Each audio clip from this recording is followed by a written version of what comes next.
Welcome back to the SRX preview show. I'm Casey Campbell, and we're joined by a very special guest, none other than Matt Yocum of CBS Sports, who's on pit road for the SRX series. What's up, Matt? Hey, buddy. How you doing? How are things up there in Pure Michigan? Pure Michigan is very, very good right now. Wish our teams were a little bit better, but well, that's a work in progress. Everything is a rebuilding situation right now for the Tigers. I think the Red Wings are going to bounce back a little sooner. Yeah. I hope. But I think we're in the right direction, especially with Stevie Y at the helm. So I feel like there's going to be some good things ahead. Yep. Yeah, it's definitely going to be definitely fun times in up at LCA, and the boys of summer will get it going. That is. Oh yeah. But yep. By the way, nice job by you guys last night, Saturday night, and CBS with the SRX series. You guys are going back to Knoxville this weekend on the dirt. If you thought week one was awesome, week two is going to be fun.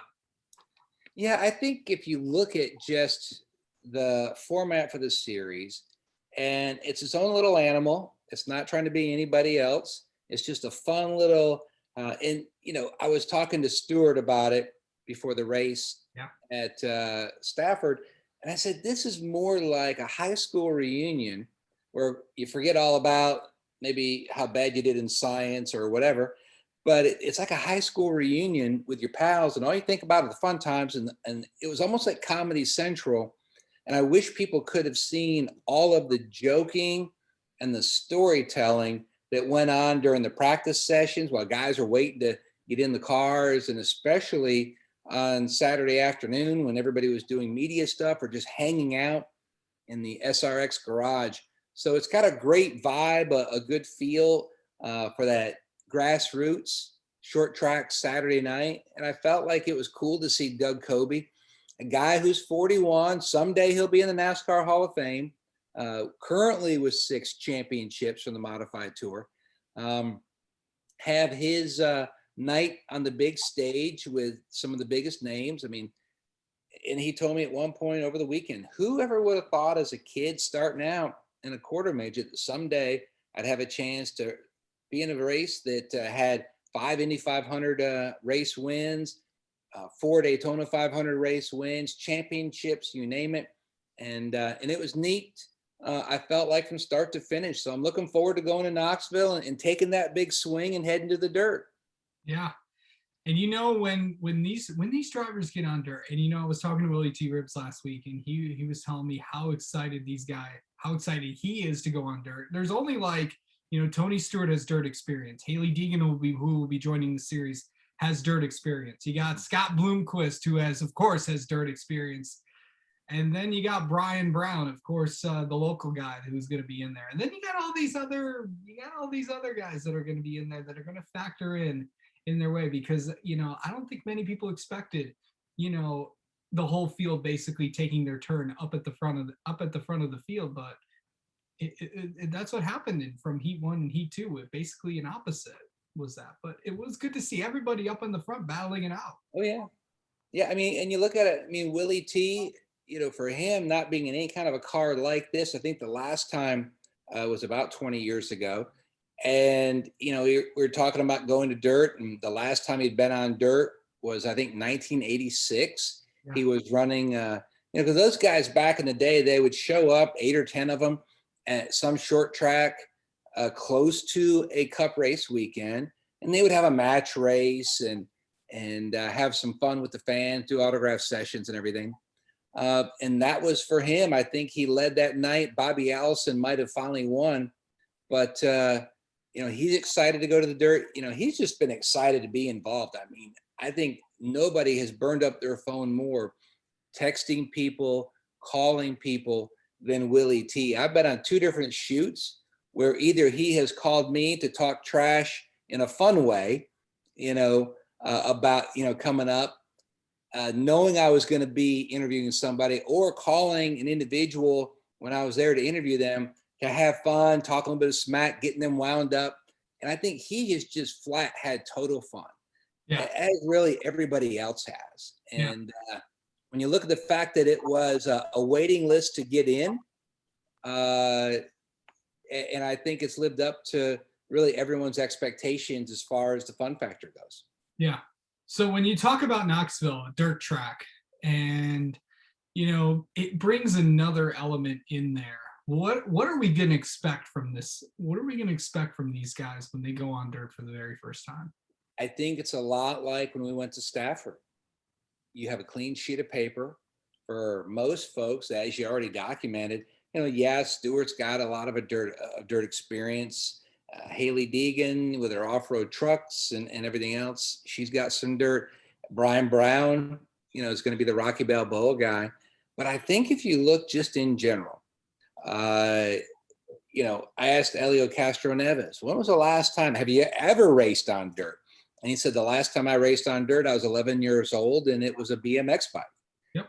And, Ernie Francis, he'd never raced on dirt up until 2 weeks ago. He jumped into what sort of looked like a Legends car, ran, I think, 3 laps of practice and started at the back of the heat, won the heat, started on the front row for the feature, won the feature. And there's a kid, and that's one thing I love about the format of SRX. The fact that it's a generational series.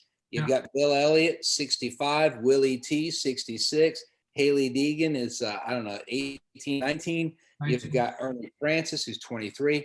You've got guys and women who have a chance to race against people whom they never would have had a chance. They only would have read about it or watched film of those guys competing. AJ Foyt and Tony Stewart at the Indy 500, they sat on top of the pit box. And Stewart was invited by Supertex to spend the day with him. And the stories that Tony told me from that day and how much fun they had on the intercom system.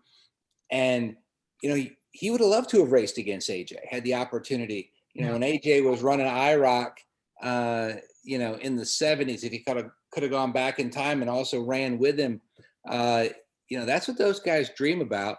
And I think for SRX, that's a really cool factor. But when you look at the other challenge is going to a dirt track.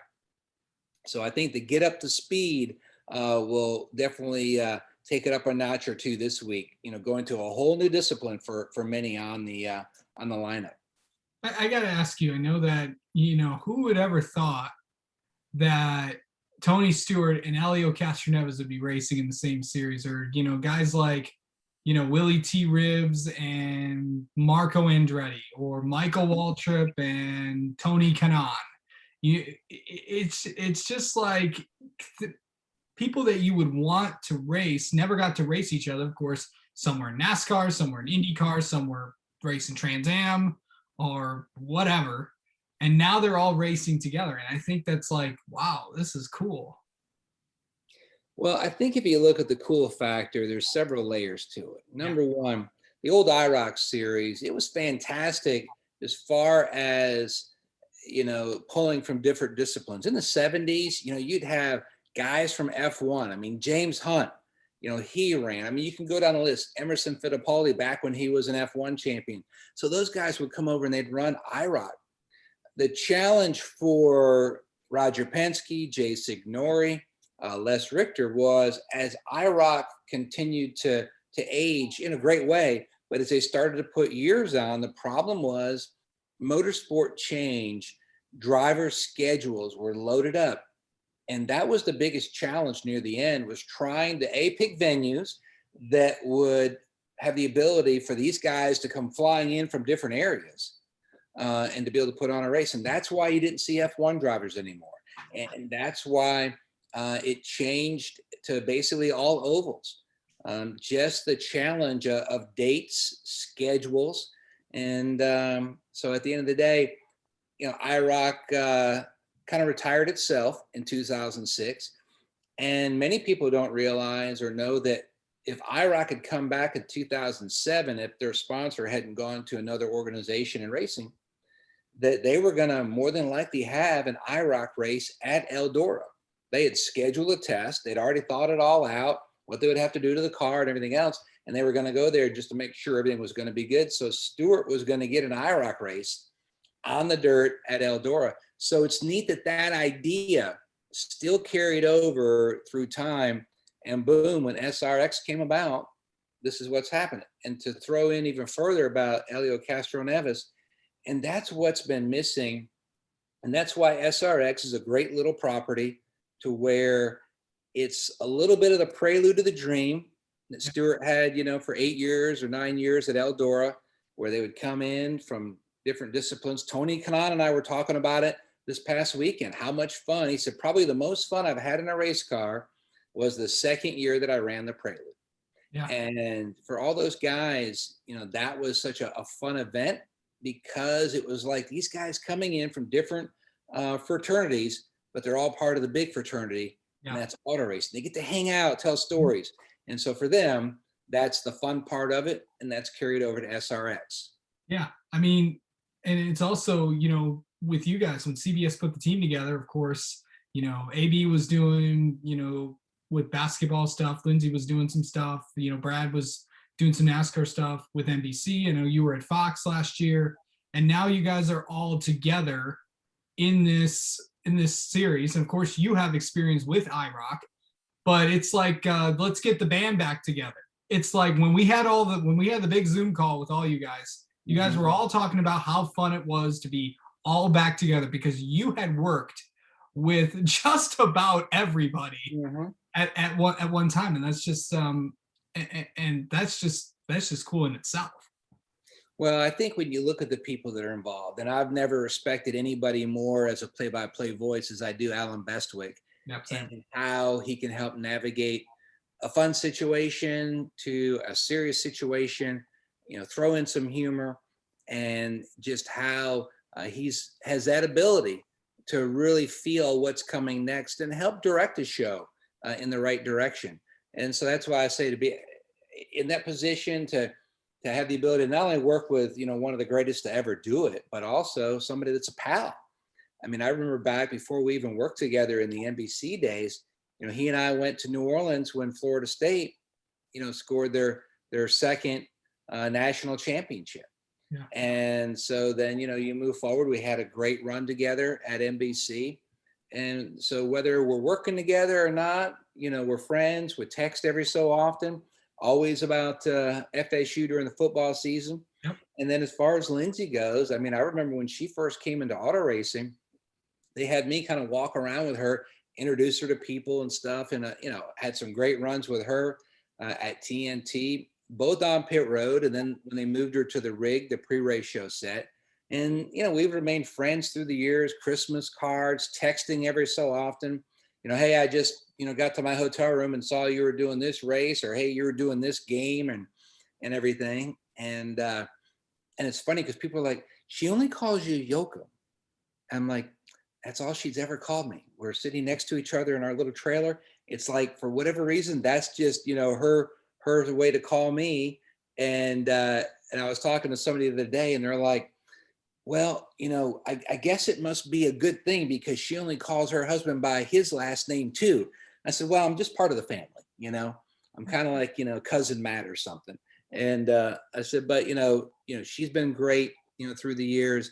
And Big Brad, I never really had a chance to work with him on television, but I've done a lot of television with him through the years with all of his racing involvement. So when we were getting the lineup all polished up, and you're hearing who's going to do this and who's going to do that. And the thing that I thought back on was, you've got people in the right position that plays at their strengths. And on top of that is to have fun. And this whole crowd, the four that are the core four, I go back through the years and I can just think about all the fun that we've, had here or there.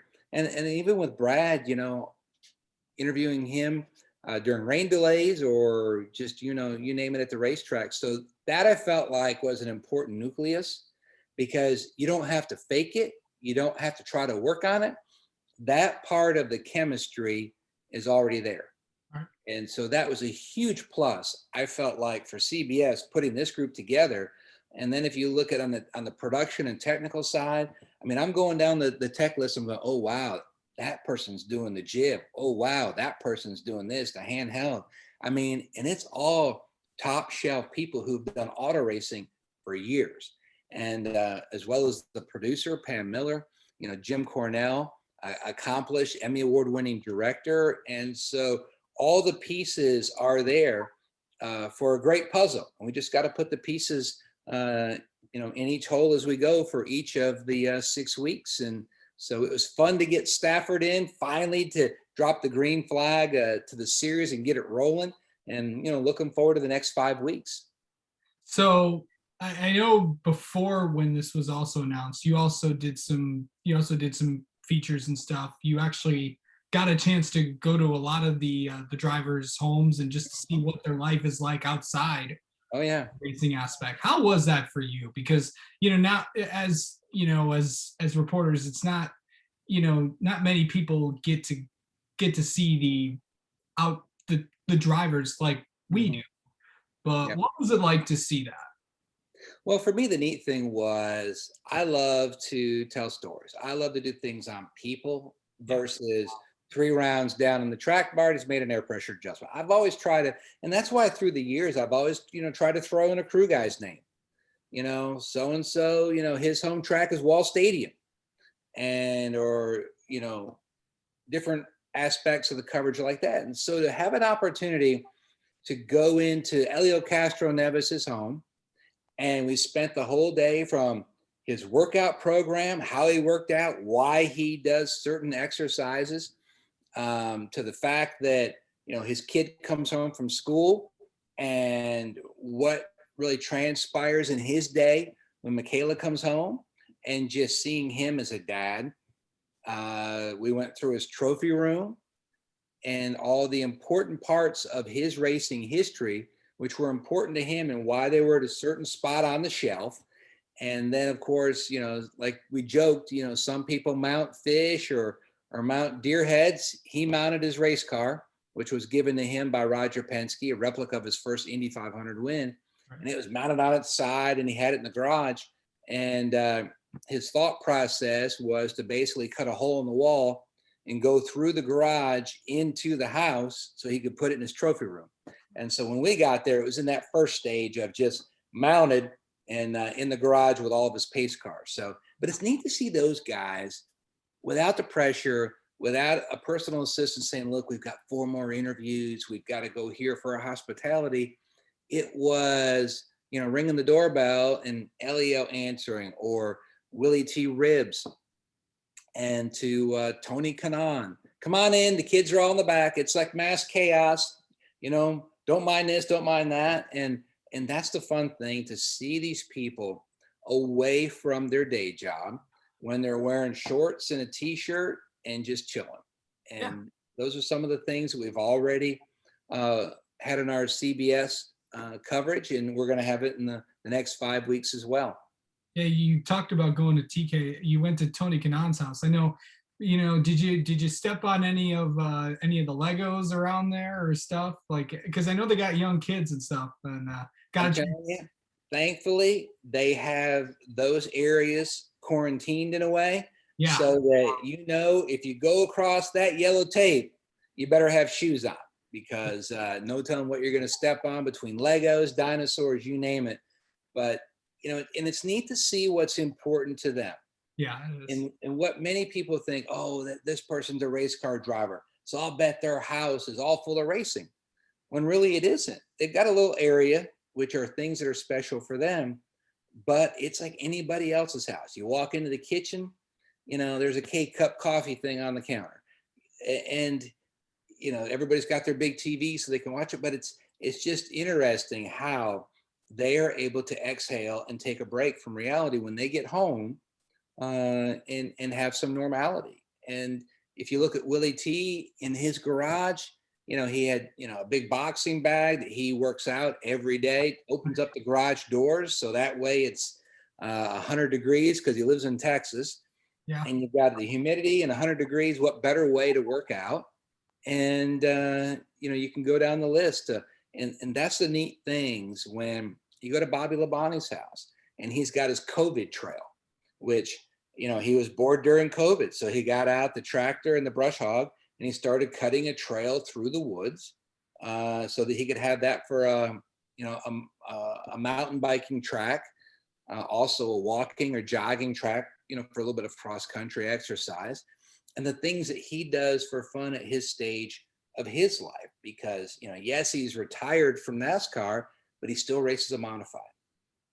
And so, those are some of the things that are neat. But then you go ahead and you see a kid like Ernie Francis and all the neat things about Ernie coming up. This week, I believe we've got Tony Stewart and his fiance, Leah. We talk about, hey, how did they meet? Because we know that they're dating, or, we know that they're engaged, but it's really never been discussed how that all went down, especially when COVID was breaking out, and how that helped their relationships. So those are some of the things we'll talk about at Knoxville and in the weeks to come. So I think for the fan that wants a little bit of Racing Meets People magazine, as far as the cool human interest stuff that you see away from the track, that's what we're going to showcase for the next 5 weeks. You are one of the best at doing that, Yocum. So that's I call you Yocum as well because I've known you for so long. Well, because you're from Michigan, so you get the kitchen pass. Yes, you get the free yes, pass. Yes. You're able to do that. And the fact that the best drink, of course, is Verner's. Yeah. So you got it all down. Yes. Every time I go to MIS, I think it's like every time I go through Brooklyn, I'm like, dude, this must have been. I always think that must have been like one of the coolest places to live.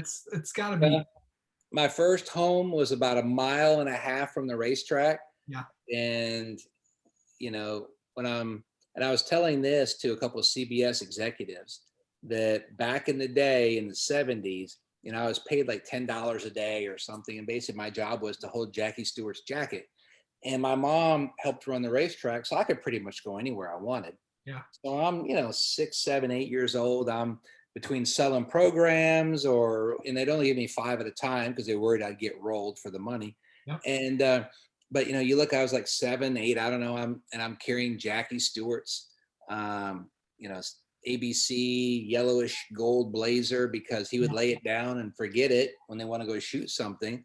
And so I guess that was originally my first job in broadcasting. I guess if you're going to have to hold anybody's coat, it's hard to top somebody like Jackie Stewart. So had a lot of great memories at MIS, and you're right, it was cool to grow up there. So a lot of fun times. Yeah, I'm looking forward to going there in a few months down MIS. So it's always a fun trip. Last time I was there it was cross country finals.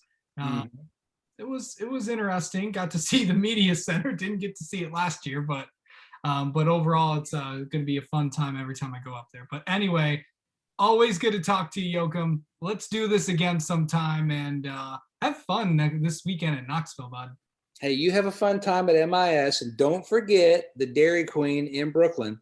I remember, I think it was 2008 when they had about 4 days to try to get the Sunday Cup race in. No, that was 2000. I think that was 2007. Yeah. So Sunday was rained out. Monday was rained out. Tuesday. I was actually at that race. And I remember, so every night we started in Thursday, and we would run in, Harvick and his wife and I would run into Brooklyn and get Dairy Queen. Yeah. Well, we did it again Friday, and he came, knocked on the door Saturday. Hey man, we're going to go in. Like, all right. And so by the time we got to Monday night, it was almost like we were tired of ice cream, but still we made a run to Dairy Queen, which of course in Michigan in the summertime, I think there's more Dairy Queens per capita than any other type of establishment. So you have fun in the Irish Hills, my friend. Yeah, there is literally one like nearby downtown Brighton. You actually absolutely know where this is. Mm-hmm. It's like literally right by the mill pond. If you know where I'm talking about. Yeah. It's literally you can literally like walk a trail down there, and then just do that. And of course, not too far down the ways. Of course, you remember this, Mount Brighton. Of course, Oh yeah, yeah. I skied there a couple times as a 9 or 10-year-old. So yeah. Yeah, back in the mid 70s. You back in the mid 70s, wasn't it? Right. Oh yeah. Yep. So right around when my parents graduated from Brighton, that's literally where everybody hung out. Mm-hmm. It's always fun learning about like your hometown growing up and stuff. But oh yeah. Anyway, yep. Always good to talk to you, buddy. Good luck. All right, my friend. Good to see you. Stop by.